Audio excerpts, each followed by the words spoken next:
So this is the case apparently with the thing that happened. This happened on Kick, you guys said? This happened on Kick? Man, that's crazy. So what happened?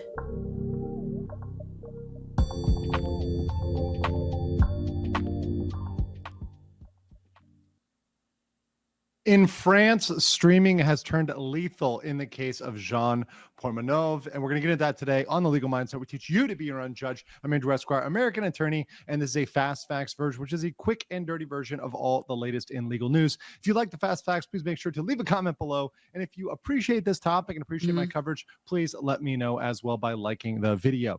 So this is something that, once again, we're getting into a serious topic, and I hate it to be kind of a trend, and it has been kind of lately, of there being very, very serious topics that I indeed have to cover.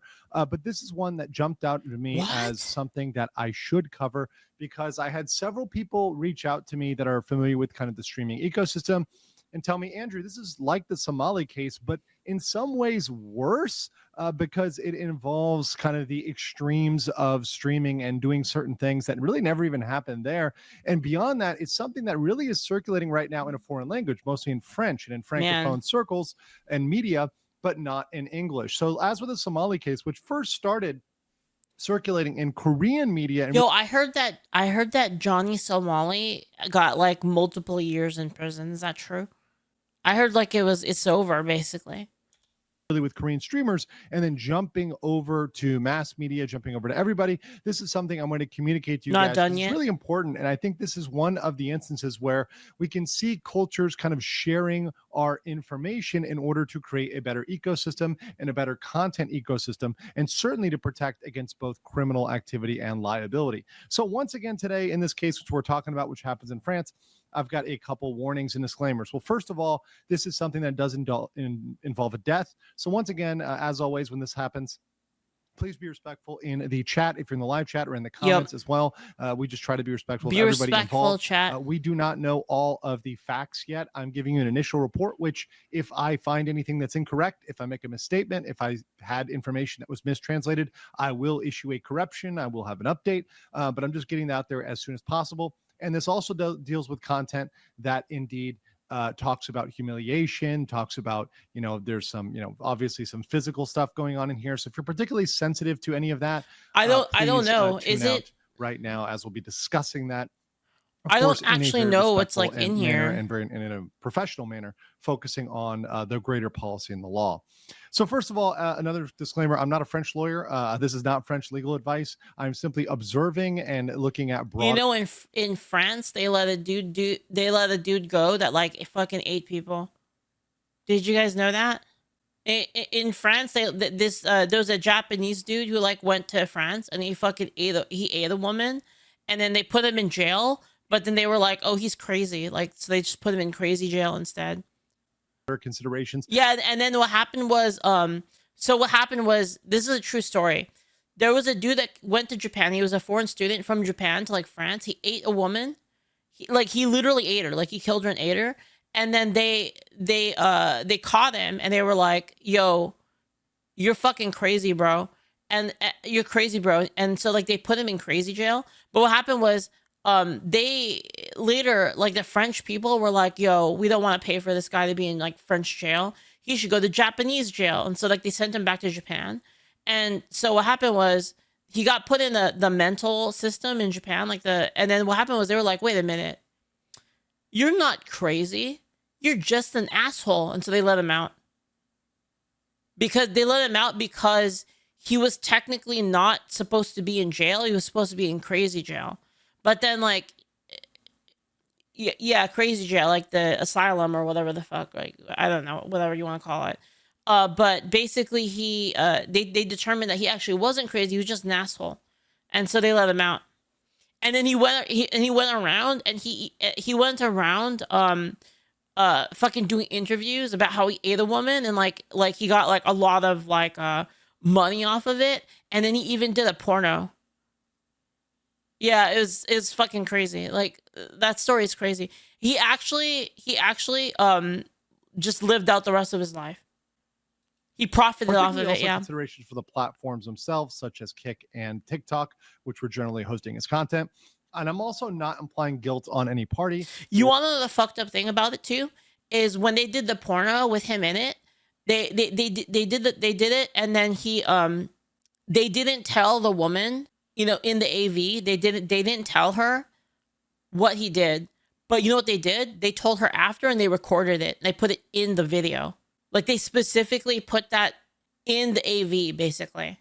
Yeah, it's so dark. Like, it's insanely dark. And it was basically her being uncomfortable because she just, did that with a person that eats people.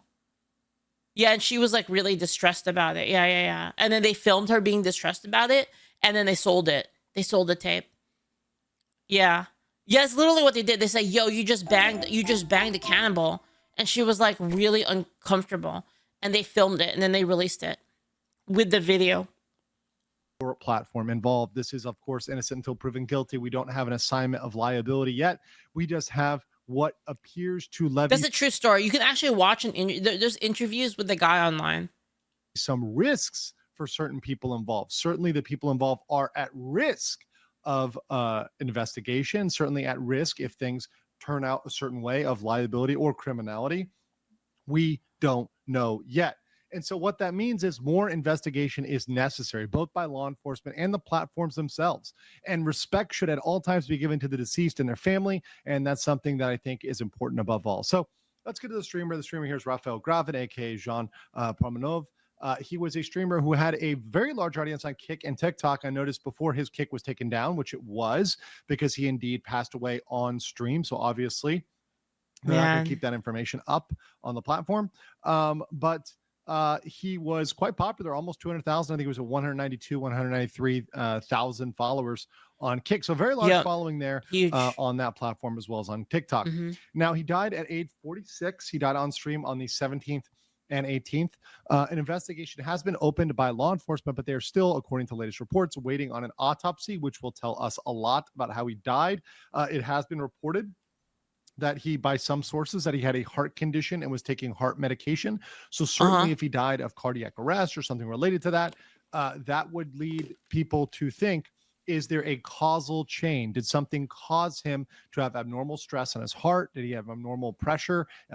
Whatever. Are there any conditions that would have led to that or could have contributed to that? And in this case, there is a situation, because what we had 10 days before was 10 days of humiliation on stream by his friends. And I'm putting quote unquote friends because it is hotly debated from what I've seen in the Francophone circles and in media, whether these people are his true friends or whether they were streamers that were taking advantage of him. Wait, his username is Naruto? They go by the name of Naruto, Owen Sensei and Safine. There were others involved as well. There's streamers that popped on and involved in this as well, but those two are the ones majorly mentioned, and they've come out and issued statements about this. And they were submitting him to Humiliation, some of which I'm going to give you the recap of on the Fast Facts. Of course, the live, I will play some of the videos so they'll see it. But it's been described as 10 days and nights of... Did you guys ever see, sorry, this is like kind of related, but not sort of, I don't know. It's kind of, it's not the same, but did you guys ever see that there was like a stream on Kick? I don't know if they're still doing this, but there was a stream on Kick that was basically, like those old like Chris Hansen videos, like those like To Catch a Predator, where like they would basically like bait a person, and then they would come in, and then there would be like Chris Hansen there, and you'd be like, have a seat, like that. There was like a live stream on Kick that did that exact same thing, except they tortured them after. Have you guys heard of this or seen it? I forgot the name of the person who did it. I think he was that guy, the other guy. I think he was the guy that got in trouble. Wasn't he the guy that got arrested in the Philippines? He was like the other Johnny Somali guy, the other guy that got like arrested for fucking around in the Philippines or something. Vitaly, I think it was that guy. Wasn't it him? What do you mean torture? So like they would basically like get the guy, they'd be like, have a seat. And then like they would be like, you were doing this thing, right? And, the whole like Chris. So imagine like the exact same thing as the Chris Hansen thing, right? Except at the end, he would be like, can I go now? And then instead of there being police outside, he would be like, well, tell you what, sign this waiver, and then we'll think about it. So like he signs the waiver. The waiver is like basically we can do whatever we want to. Like you agree that we can do whatever we want to, basically. So they would sign the waiver like out of fear, and then they'd be like, drink this level 10 hot sauce, the entire thing, like as a shot, like drink it right now. Drink it right now. Do it. And then like they would like force them basically to do all sorts of crazy shit. Or they would be like, they'd put like electrodes on them and be like they would just like keep shocking them and like increasing the pain. Like there was like an entire show of this. Yeah, it was crazy. Yeah, and the thing is like, you know, of course, a lot of people watching it would be like, yo, like fucking deserved, right? Obviously, right? But the thing is like, my point in this is that Kick has had content like this. You know what I mean? Like, there's been like crazy. I've seen crazy shit on Kick as well. That's what I'm trying to say, basically.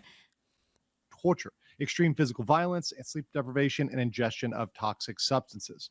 Now, I'm just doing some clips here, but you see here, they've got him here. They've got. You sound too excited for this. I mean, like, I watched some of it because I was like, this is kind of interesting. I was like, what the fuck is this? Like, it came up because I was watching like those scammer bait videos. You know, like what's the one? You know, those ones where like they catch scammers. And then they like confront the scammers and they're like, oh, we found you, we know where you live. And then like they'll like kind of mess with them. Yeah, like I was watching those, and then one of the Kick videos came up as like a recommended. Gloves on, they're punching him, kind of beating him up there. And over here, this is another video, and when you play it, this translation is lets out a mentally ill cry. This reaction. So what did they do? Often has are reactions you would see in somebody with mental illness. So when I saw him reacting, it was not a normal person reacting. It was definitely something that I think if you so look they got like a mentally ill person that just like beat the shit out of them deeply into it, buried into it, there was some mental illness or something going on there in his mentality. When you see the reactions, they would shoot him with paintball guns, put him in the kind of locks, you know, and you know, hold him down, etc. You know, punch him. You know, they were just like doing this for content, basically. Choke him out. You see here, there's a bunch of guys here, kind of teaming up. They got his hand around his neck. They're kind of choking him out. They got him barred. Dude, they're like monetizing bullying, like real old school bullying. They're like monetizing it. This is pretty fucked up. This guy's just sitting there watching, right? This was this type of content, this humiliation content that they were doing for the past 10 days. See here, he's been held back and they're covering him with some substance. I don't know whether they're making him eat it or not, but it's all over him. And one of the most disturbing things to me was both, these are two separate instances and calls, but one of them, this is his friend there, Naruto, who was calling him up and kind of hanging the sword of Damocles of his livelihood and his housing, kind of saying, hey, you've got to do this if you want to stay alive, if you want to have your livelihood or your dreams, you want to, you know, stay inside, you've got to keep doing this, you can't give up, and kind of talking him into continuing this thing. And you can see here, here's the money tracker, right? So obviously he is making money on this. There's money to be made on this. Man, that's so fucked up, man. Right? But at what price? And in this right one, as you see, he's kind of dressed up here. He's got the stockings on, all this. They're humiliating him. He's actually on the phone with his mother. And his mother is begging him to please stop, please leave, please just quit. And, you know, it's really a situation where he was put, you know, between these friends and this lifestyle. And Yo, Sheep Viking, thank you so much for the sub. Thank you so much. Thank you. Over on Kick, thank you. And thank you as well, Sage, for the sub as well. Thank you. You know, what he was doing on stream and these humiliation streams, and his mom, you know, people care about him saying, hey, look, you know, you should stop this. And it was really heartbreaking to see that, because you can imagine if you're in that position that you're so desperate that you are having to go against your, you know, mom and others who care about you. That's a very dark place to be. That's a very, very dark place to have to exist for Jean. So what happens here? What are the legal considerations now that he's passed away? And of course, after this, he did pass away on stream while on stream. Wait, like on even the chat. Wait, like on stream? Like he was literally streaming, and like when it happened? Oh my God. Was kind of pointing out, hey, this guy died on stream. So what are the legal considerations here? First of all, a lot of people bring up Section 230. It happens in the comments in the live chat. Guys, this is not US, so obviously we're not applying Section 230. Man. But even if Section 230 was applied, this does not protect any crime. So to the extent that a crime was committed here, that would not be any protection for let's say, a platform under Section 230. Further, waivers and exculpatory clauses, which I believe in the French legal system, once again, I'm not a French lawyer, just did some research. It appears that they also have exculpatory clauses, and it appears they do not protect against criminal behavior. So you can't protect against reckless endangerment, gross negligence, or intentional harm. That's similar to the American system. If you sign up for bungee jumping and they were reckless and they saw the rope was, half cut, and they let you jump anyways and you die because the rope snaps, yeah, that's reckless, right? That's maybe even intentional, right? Yep. Yeah, that's not going to get them out of liability. So if you're doing something that is reckless, that is grossly negligent, it's not going to get you out. It appears in many places in the world. And I believe, once again, I'm making the guess here, but from what I've seen, I believe France might be the same way. Also, it appears that France also has contributory negligence, which in French, fait de la victime. No? That is, contributory negligence is when you may have contributed towards that. I haven't reviewed all the video, and I don't know to what extent Jean may have come and added to it himself. Maybe he was doing something that contributed to the circumstances related to his death. Maybe he was not. That's something that come into play. Now, it does not completely block you from recovering damages in court or block you from liability or criminality, but it can be factored in. So if the party did something, it did Dude, all the people that were doing this are probably shitting themselves right now. something to cause their own problem, then it can be factored in. Now, it's so early. It's way too early. We do not have enough information to assign guilt or liability. So at this point, I'm not saying who's liable here. All I'm saying is when I look back and I look at all of this stuff here, this does not look good. None of this stuff looks good at all. So like basically they were man, it's kind of weird. So like they're torturing him for the clicks, basically. And he would be like, he doesn't want it anymore, and they would be like, bro, look at how much money you're making.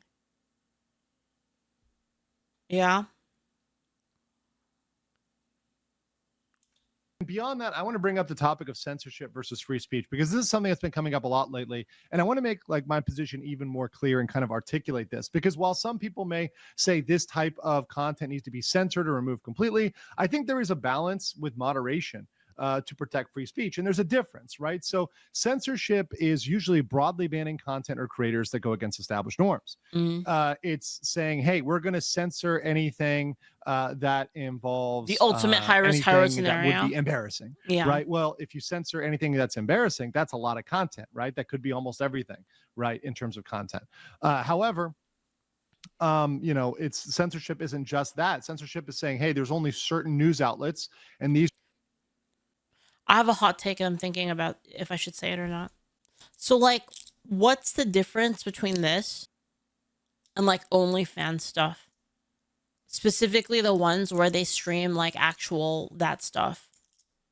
Right? Because a lot of the girls there are also mentally ill. And they're all, like, there's a lot of them that are, right? And a lot of them are making money to do, like, weird sexual shit, No one dies of porn, yet. Right? Like, you don't, how many of them, they do, they do the isekai after, right? Like, later. Right? The only difference here is that it happened on stream rather than off stream, right? He was being pushed by friends. Yeah, but doesn't that also happen with like OnlyFans stuff? Isn't it the same thing? Like, am I wrong? Like, people tell you, oh, like, you make a lot of money doing it. It's like, it almost seems the same thing. The only difference is you need to pay to see the OnlyFans where the streams. They have streaming services where you can stream OnlyFans stuff. Tolka says, I don't want to agree with Leaflit on this, but technically she's right. That's why I was thinking about it for a while, because I was like, is this even... Like, I had to like basically go through right? Because I'm like thinking about it, and I'm like, okay, it's somebody doing something, right? That's not really like great for them. In some cases, it's humiliating, right? I guess it depends on the person, right? Like, would it be okay, like, if this guy did what he was doing, if like he liked it? You know what I mean? Like, would that be like different? I guess it would be, right? Both are carnal and exploitative. Yeah, that's kind of what I'm thinking about.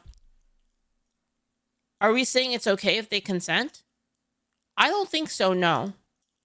See, that's what I was thinking of, right? That's what I was thinking of. There's a lot. It's kind of complicated, right? To make like the comparison, but I think it's pretty similar. If anything, it's similar. Even if it's not exactly the same, it's quite similar, isn't it? Am I wrong? Anyway. These are the ones we like, and we're only going to let information come through them. It's got almost no transparency. You don't know what's going on. You don't know what the censors are using to, rule one way or another. It's kind of Big Brother out there censoring one thing or another based on a whim or based on a trend or whatever else. It's inflexible because really the only solution is you cannot do this. It's not you can do this in one way. It's no, you cannot do this. We're just censoring it. You can't have this type of content.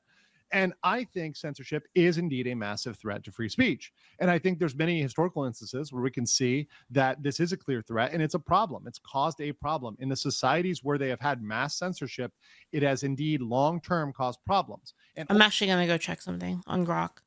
Give me a second. I'm going to let it roll for a bit while it's gone. Ultimately, people end up accessing that information or content one way or another, whether that's through the black market, the gray market, etc. They're going to get that information somehow, some way. So I'm not a big fan of censorship. However, moderation, I think in an ideal world, once again, ideal because moderation can cross the line to censorship.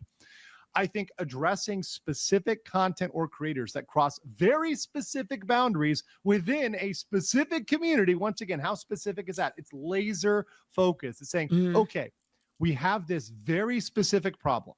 How do we address this very specific problem in the most minimally obtrusive way? Like, I'm really thinking about it. Like, I can't. It's like you have a case, right, where a person was doing something they don't want to do, but for money, and everyone telling them that it was the way. Isn't that the same thing? I don't know. I mean, maybe I'm crazy. I don't know. And that's consistent with U.S. law and a lot of. It's just a man instead of a woman, right? And it's obviously a different thing. Something that men could do, right? Is like do some kind of content like that, right? Principles. We want to intrude as little as possible. Do as little as possible to regulate this, the true minimum. I think that is in line with. Yeah, I mean, I'm looking at it right now. There's multiple cases. There's multiple similar cases of women, straight up isekaiing themselves because of because of that industry. Moderation. I think it's adaptable to each platform and context. And I think that's completely compliant with the principles of free speech and has limited impact on free speech. And ultimately, in ideal moderation, it's transparent. You're telling humiliation and trauma from the work. What do you call it? Tried to escape the industry, but faced harassment due to have done it, like shame, like all of these things.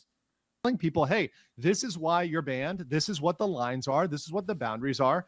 And you're communicating that openly. You're not trying to hide the ball. You're not trying to pretend that it's one thing and it's another. No, you're ideally telling people why they are moderated and why they're banned. And you can have a flexible method, both in how you go out and communicate the guidelines. You can say, okay, here's the guidelines. You have, 30 days to comply or 15 days to comply or whatever. You can give people warnings. You can just say, hey, look, we're not going to ban you off this platform. I guess my question, I guess, is like, if a person, like, why can't a person physically abuse them? Like, why can't a man physically abuse themselves for money if women can sexually abuse themselves for money?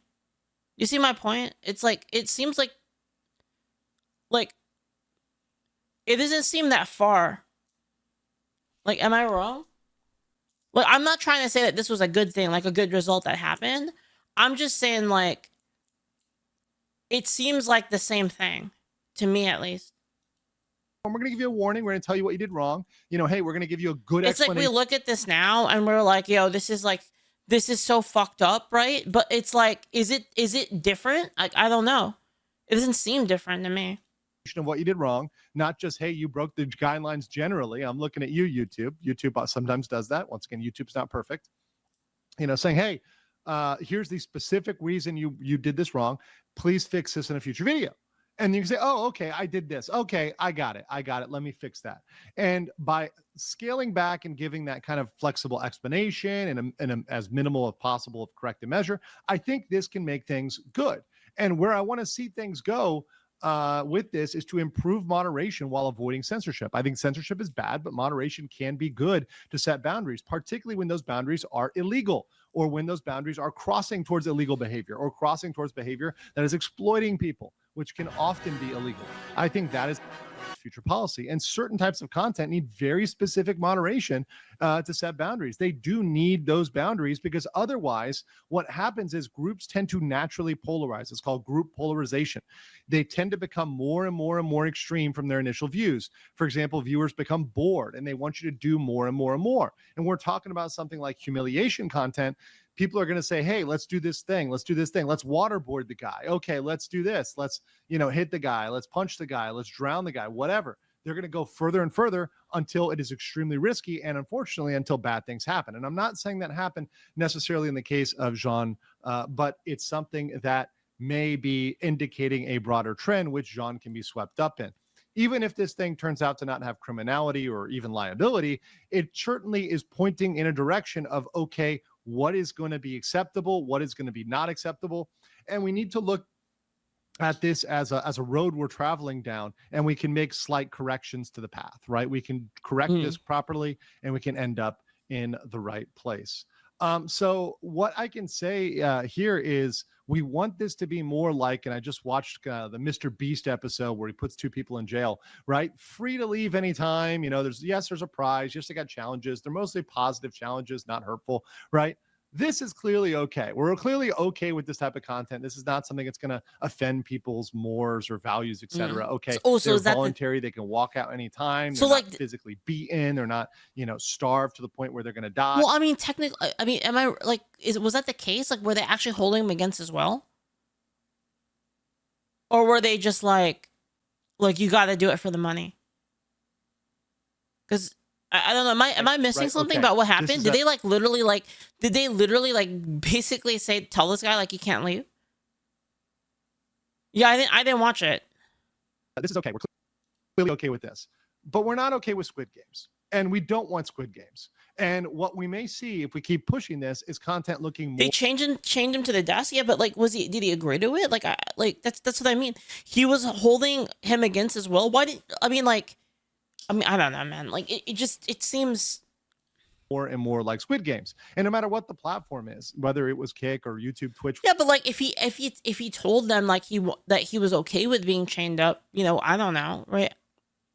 Whatever, all platforms can be susceptible to leaning down a pipeline and going too far. And I think in this case with Jean, we need to take a time not just to respect him and as who he was as a person, but also to reflect on where we're going as a streaming community and as a society with this type of content.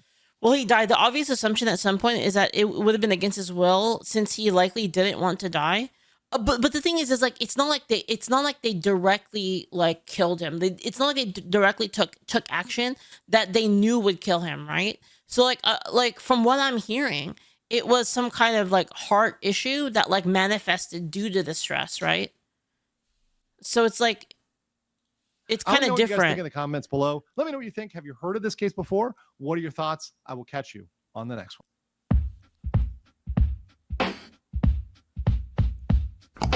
Right, because I mean, if he basically told them stop, I want to stop for real, did they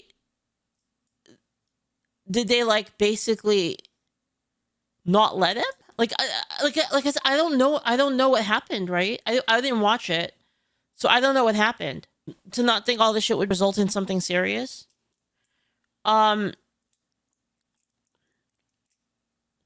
Wait, he was a homeless guy and they took him in? Wait a minute. Wait, what happened? Yeah, I don't know enough about what happened here, actually. I'm gonna be real. Yeah, was he made to continue by force or did they convince him? Exactly. Because if they just convinced him, right? Let's say they actually just convinced him, you could use the same argument for other things. A lot of other things, right?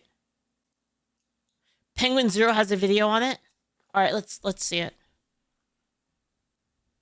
Yeah, this is just downright evil.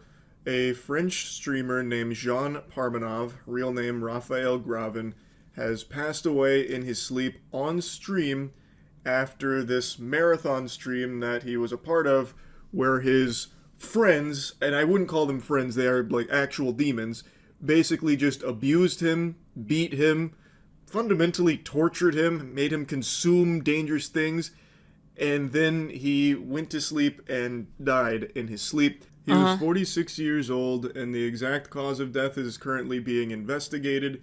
Jean Pormanove was mainly a gamer, and then over time grew a big following and started doing like more IRL streams, and from what I can gather, more like extreme challenges.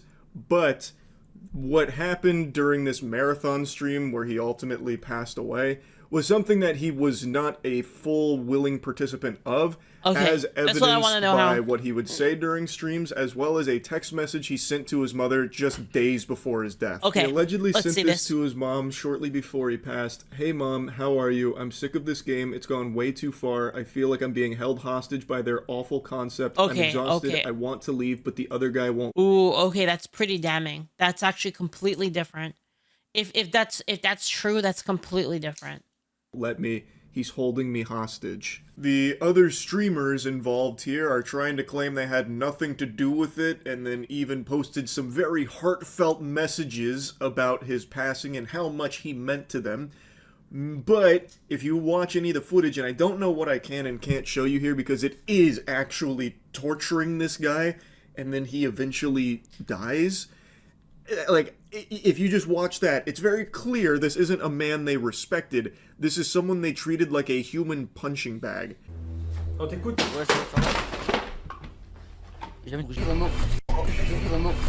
Holy crap.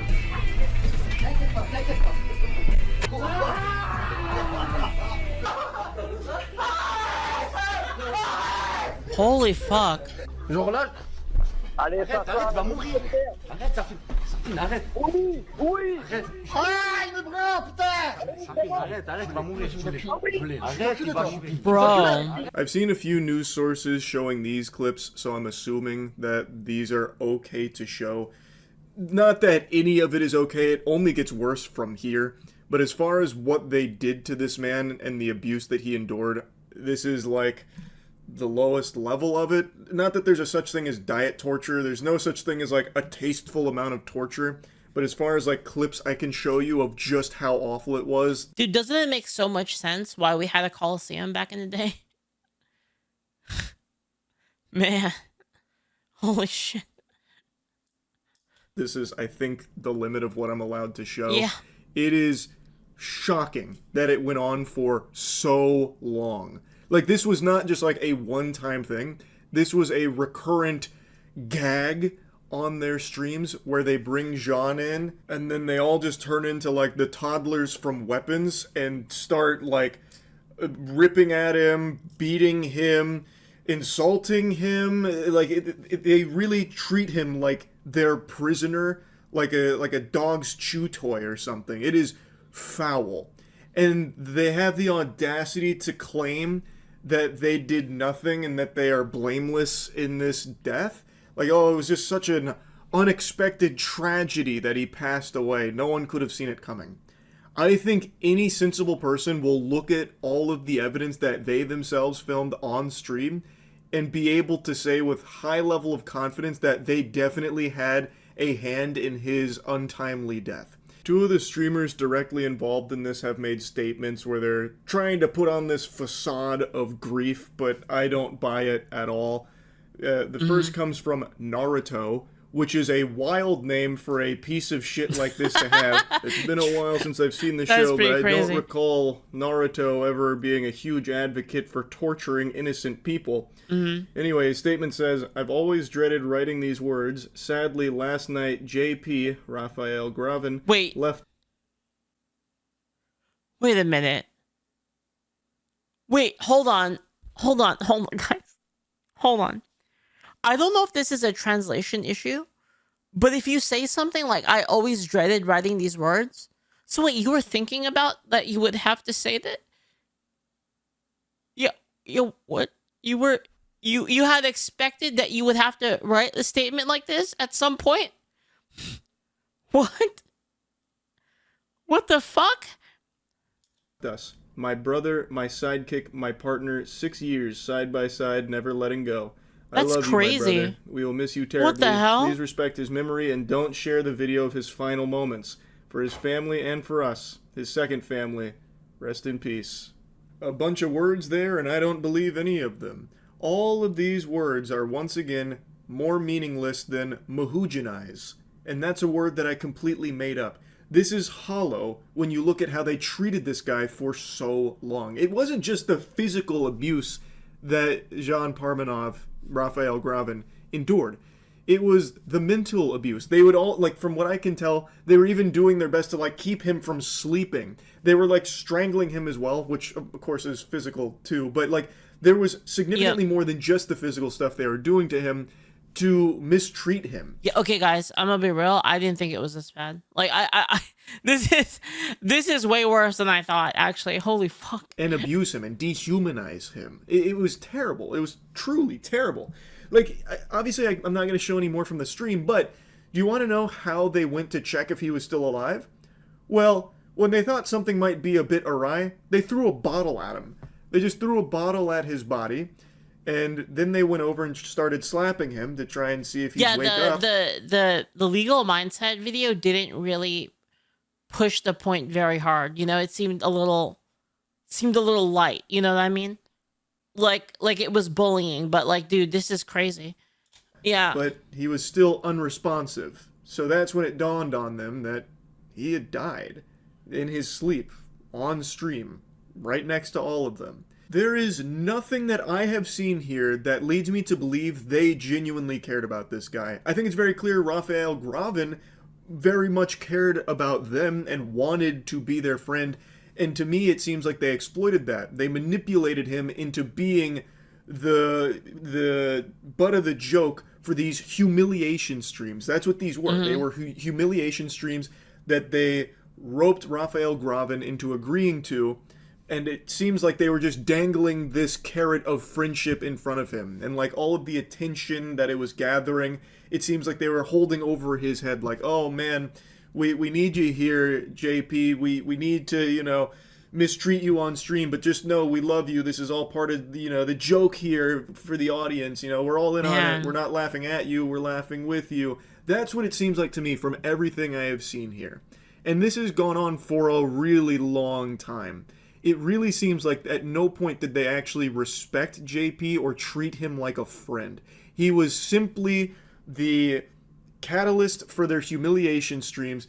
Because of him, they were able to get a lot more eyeballs and make a lot more money off humiliating and abusing this guy that they never actually really viewed as a friend. That's what it looks like to me. Now, all of this was broadcast on Kick, and it went on for a long time. Not only this 10-day marathon, but a lot of the other abuse that happened prior also broadcast on Kick, and at no point were they ever, like, reprimanded or shut down, according to sources. So a lot of attention is now turning towards Kick about, like, how they handle illegal shit like this. Mm-hmm. So our priority is to protect creators and ensure a safer environment on Kick. All co-streamers who participated in this live broadcast have been banned pending the ongoing investigation. Okay, they all got banned. So they didn't ban until after JP's death. Now, this kind of thing has happened on Twitch before. This isn't exclusive to just Kick. This has happened on YouTube streaming before as well. There was a stream... Because, I mean, like, can you do something like that? Like, if it's at their own request? Like, if they're okay with it? A while back on YouTube who literally murdered his girlfriend on stream. This is unfortunately something that has happened on other streaming platforms, And I understand that it can oftentimes be hard for a company to proactively get involved and stop something from happening before it happens, preventing a tragedy. You know, this isn't fucking Minority Report here with Tom Cruise able to like see the future or some shit. Like they couldn't prevent it in some of those cases, but this one's a little different because a big source of their content was mistreating JP on stream. Yeah. Strangling him, beating him. Like that was a big piece of their content for a while, even before like all of this blew up and he passed away.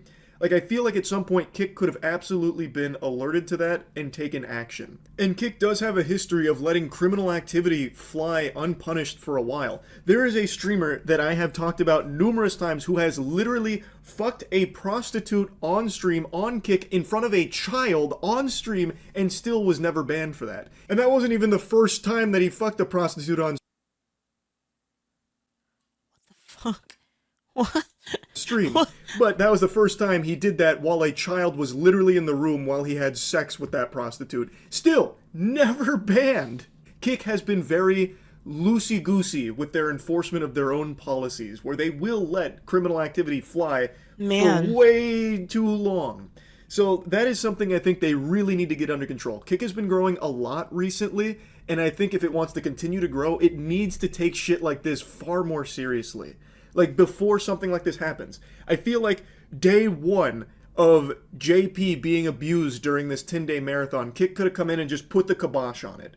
I'm not saying that would have saved his life or anything like that. Of course, there's no way to know. But if Kick would just be a little more mindful of trying to prevent illegal activities from being broadcast on there, it'd be really helpful, not only to the platform, but to people like JP, where if his friends weren't receiving such monetary incentive to keep humiliating and abusing him, like if they had been banned by Kick, well, maybe they would have stopped. But when they get to do an entire 10-day marathon of a bulk of the content revolving around, like, fundamentally torturing this guy, well, then it seems like they've got the green light to keep doing it, and they made a lot of money doing it too. And I already know the defense that a lot of people will use. Yeah, I think I kind of agree with I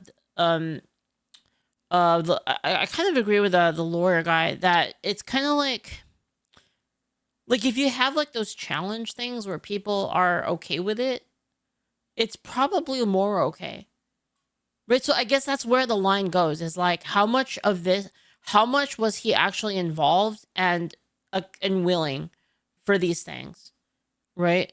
I think that's the bottom line, really. Here about Kick has grown a lot, so there's a lot of buns in the oven. But then again, it is kind of over the top, right? Just like hitting him for no reason, like physically assaulting him, right? It's kind of, that's a little bit. Can't keep track of I don't every know. stream every single time, and I recognize that to a certain extent. But this was a big stream for them. Like, this is something that I think would have been on their radar in some capacity, and given Kick's history of just letting, like, really degenerate and illegal shit fly for a while, I think there's a chance they knew about this, but just were letting it ride because it was a big stream. Like, for example, right, like, Mr. Beast has videos where he's like, do this thing that's awful, and bear with it.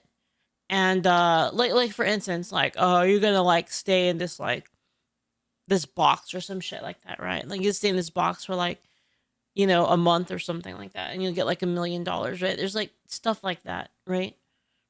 And they don't want to be viewed as the platform that's like Weenie Hut Jr., where they'll like ban people willy-nilly. Which again, I get, but when it comes to like torture and illegal shit, there is nothing wrong with stepping in and banning those accounts. In fact, I would argue it's very beneficial for your platform. The main difference is supporting his adventure. Mr. Beast has medical support for those events. I guess that's true. That is true, Ukulele. He does have medical support for those events. So it could be like something like that. Could be the difference. Because it seems like not only is it ambiguous as to like whether or not he was okay with it. I mean, the text message I think is pretty damning. But yes, it could be just like the showing of caring. Right? Like a showing of like actual concern for the person's safety. Whereas this was like blatant disregard, right? To do that, so that way the perception of Kick as a whole isn't like, a lawless wasteland where criminals go to broadcast illegal shit. And it seems like the user base would like Kick to do more in cases like this. Aiden Ross made a statement where he mentioned that him and Drake are going to be covering the funeral costs for Raphaël Graven, which I think is a very nice gesture. And from what I can tell, it seems like Aiden agrees that Kick needs to do more in cases like this to stop the illegal content from being broadcast on that platform. It seems like it's something the users agree needs to have more action taken on, like stopping illegal broadcasts of crime on Kick. Now, to go back to the actual individuals involved in the abuse of Pormanove, one of the lawyers for them has come forward and said that the victim had cardiovascular problems and that the violence in the videos was acted. All of those scenes are just staged. They follow a script, he said. I will say that if this does go to trial, it's going to be really interesting to see like what kind of arguments are brought by both sides. Actually going back to the classic, it's all just acting. A pretty interesting defense tactic here. I wonder if the text message Raphaël Graven sent to his mother agrees that it was all a script and that it was just acting. It must have been part of it. It was one hell of a script here. This is up there with some of Nolan's best scripts. This is crazy. To claim that the violence was staged and just acted. No, the fuck it was not. You can watch it yourself and see that is not the case. Like, they're trying to pull that meme of Patrick Stewart going to sleep and then saying, wasn't sleeping, just acting, and use it to try and excuse the hand that their clients may have had in the death of a 46-year-old innocent man on stream. It's, again, you can watch the clips yourself. It's pretty infuriating. It's hard to watch. Real Gerald says, I actually think they might get off. So, I mean, you have to prove, right? They have to prove. So even with the text messages, right? They have to prove that he told them that. Does that? They have to prove that he told them to stop. In some way, like, how do they even prove that? That's the problem. But you can't. I mean, the prosecution, right? You had to like basically prove that he told them to stop and he wasn't like a willing participant. Even if he complained about it to his mom, like, you would have to prove that he told them that, right? And it's very clear this was not some script and that this was not just acting. This is real terror and real abuse that this man suffered at the hands of people he thought. That's what I mean. It's going to be kind of interesting. It's going to be like, what kind of evidence do they have that like the people actually were forcing him and that he wasn't willing, right? The only thing is like, the thing is a text message to like his mom, like, is that really like, does that really constitute evidence enough to show that they knew that he wanted to go? Like, dude, guys, these guys are 100% fucking guilty. I'm like pretty sure that they fucking did it, but that's not the point I'm making. The point I'm making is, how do you prove it? Do you see what I mean? Like, I'm like 100%. Like, I feel like there is the motive there. There is the motive there, and it seems like if I had to bet, I would bet that like they are guilty, right? That'd be my bet. But how do you prove it? That's the issue, right? His friends. Now, I do know that there are a couple of clips. He said stop in the videos. Tsudo says that it's the legal details that are going to count. Yes. The screams he made felt genuine fear. The video is proof. Where Raphaël Graven was playing along with it to a certain degree, where he would kind of lean into like the humiliation / abuse for the sake of like the stream. There are a couple moments of that, but it's very rare. The majority of the majority of it is them like just lashing out and like attacking him or making him do things against his will, and it's not scripted. Very clearly not scripted or fully agreed upon. So I think that is a very weak defense. I guess we'll see if the French courts agree, but I really think you can say with high confidence that this stream and these streamers did play a role in what ultimately happened to Raphael. I'm in that camp. I kind of agree with him on it. I think he's right. But again, like, can they prove it? That's the thing I'm like, that's the thing I'm thinking about, right? When I'm saying like, oh, like, can they actually like get him on it? That's going to be significantly harder than, you know, obviously like my gut instinct, right? Graven. They may not have directly killed him, Because there's a bunch of defenses they could use. Like for instance, like let me just play their side for a second, right? Like this. It was all an act. It was all an act. I had no idea he messaged that. I had no idea he messaged that to his mom. He never communicated any of that stuff with us. In fact, he assured us that this was all an act, so that he could, because he was getting paid for it, right? And like, you know, it was making a lot of money. So yeah, we thought we were just helping him. Right, like they would probably play that angle. I'm basically guessing like the angle that they're gonna play, like in court, and like they would have to disprove that, right? You don't think he was getting paid? Well, see, but here's the thing: like, what if they can prove that he was getting paid? Right, like if they can prove that, and now that shifts things, right? Not in terms of morality. Like obviously, I still think what they did is bad, but it shifts things in terms of like law, right? Because guys,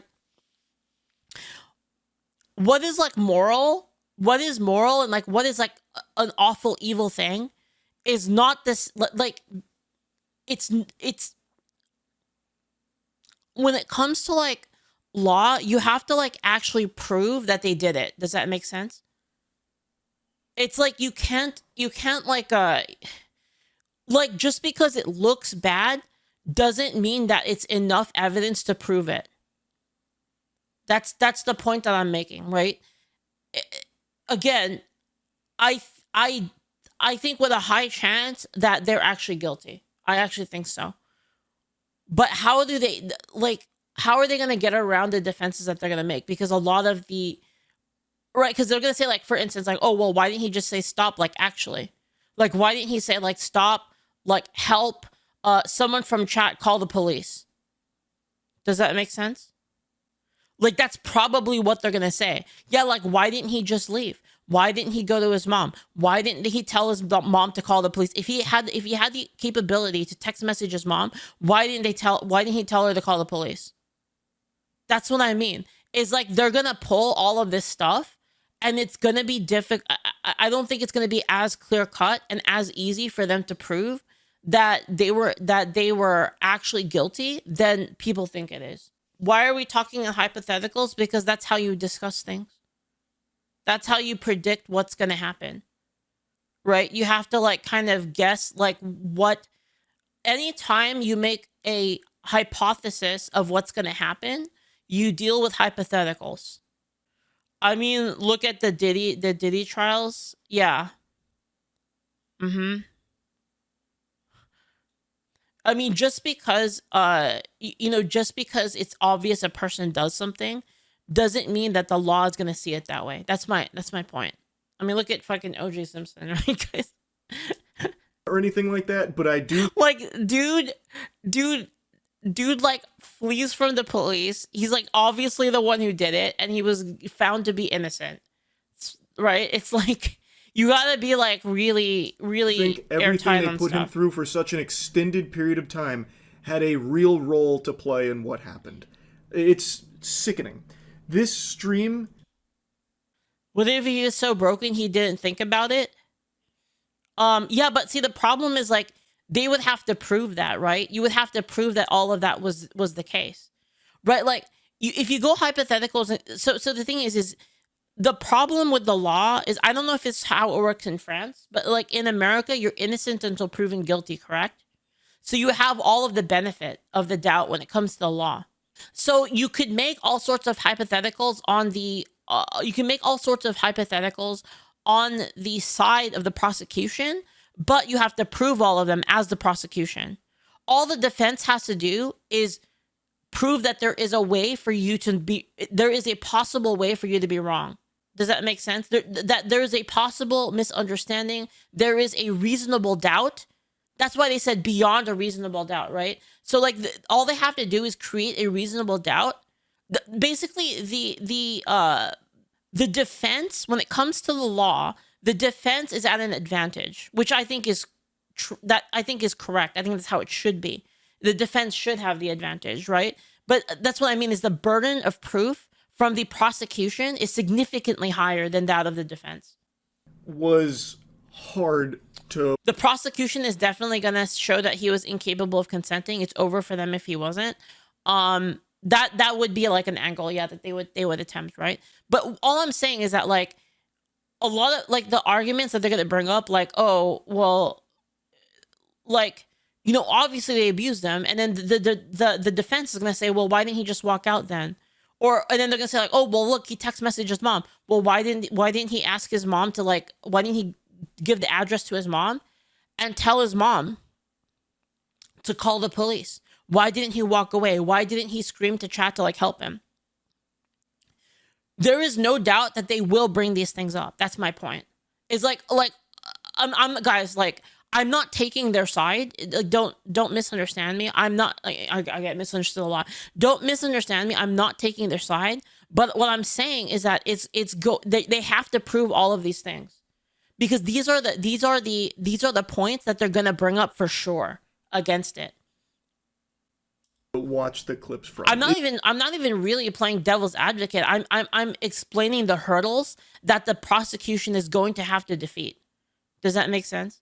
The prosecution is going to have to defeat every single one of these arguments in order to like actually win. Well, that, or, you know, I don't know, jury just feels bad about it, and you know, I don't know, just it depends, like, right? It was because the jury could just say fuck it, like, you know, whatever, like, fuck this guy, right? And then like fuck these guys, and then just like say that they're guilty, right?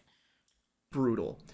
Anyway, But the jury instructions are, you know, if it was in America, again, I don't know French. I don't know French law. I don't know how that works.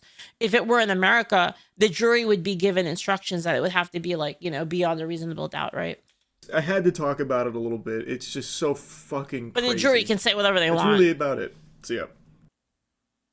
Yeah. The jury could decide some arguments or points are unreasonable. Yes. That's why I said beyond a reasonable doubt, right? In America, the jury would have guns. But yeah, they have to prove it beyond a reasonable doubt, basically. That's what I'm saying, right?